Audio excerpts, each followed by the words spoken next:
Alhamdulillah ពុកម៉ែបងប្អូនចឹងថ្ងៃនេះដែរយើងមកស្ដាប់អំពីបញ្ហាពាក់ព័ន្ធជាមួយនឹងការខឹងតាមពិតការខឹងនេះគឺនាំឲ្យយើងស្ដាយក្រោយនឹងជួបវិបត្តិវិប្បដិសារីឬក៏ការខាតបង់ទាំងទុនយ៉ាហើយនឹងអាខិរ៉ាត់បន្តិចទៀតដូចជា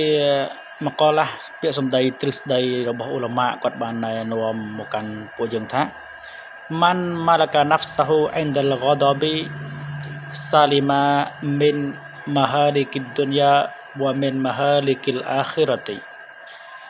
ដែលមានន័យថាអ្នកណាហើយដែលគេអាចគ្រប់គ្រងខ្លួនរបស់គេបាននៅពេលដែលគេខឹងគេនឹងអាចស្លាមាត់អំពីភាពមហន្តរាយគ្រោះថ្នាក់នៅលើទុនយ៉ាហើយនឹងអំពីភាពមហន្តរាយដែលមាននៅក្នុងថ្ងៃគីយ៉ាម៉ាត់បន្តិចទៀតចឹងដែរពុកម៉ែបងប្អូននៅពេលណាយើងខឹងយើងបញ្ចេញកំហឹងរបស់យើងវាអាចជាប៉ះពាល់ទៅកាន់អ្នកដទៃឬក៏គ្រួសារប្រពន្ធកូនរបស់យើងចឹងយើងព្យាយាមធ្វើណាទប់កំហឹងហើយការទប់កំហឹងនេះនៅពីប្រាប់គឺជាមនុស្សដ៏អស្ចារ្យមែនទែនចឹងមនុស្សដ៏អស្ចារ្យមិនមែនគឺអ្នកដែលបោកចំបាប់បកកែខាងក្បាច់គុណកុងហ្វូឬក៏អ្វីផ្សេងៗនោះឡើយនៅពីប្រាប់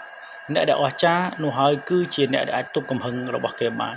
ចឹងយើងព្យាយាមធ្វើយ៉ាងណាដើម្បីទប់កំហឹងរបស់យើងនៅពេលដែលយើងខឹងក្រោធឬក៏នៅពេលណាដែលយើង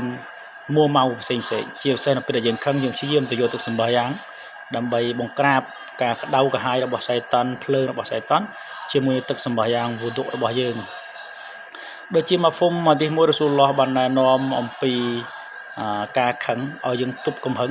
ដោយសារទប់កំហឹងនេះគឺជាមនុស្សដ៏អស្ចារ្យរ៉ាស៊ូលឡោះបានមានប្រសាសន៍ថាឡៃសាស្សាឌីឌូប៊ីស៊ូរ៉ាទីអ៊ីនណាម៉ាស្សាឌីឌូឡាហ្វីយ៉ាំលីគូណាហ្វសាហ៊ូអ៊ីនដាល់ហ្គាដាប៊ីសូហេះប៊ូខារី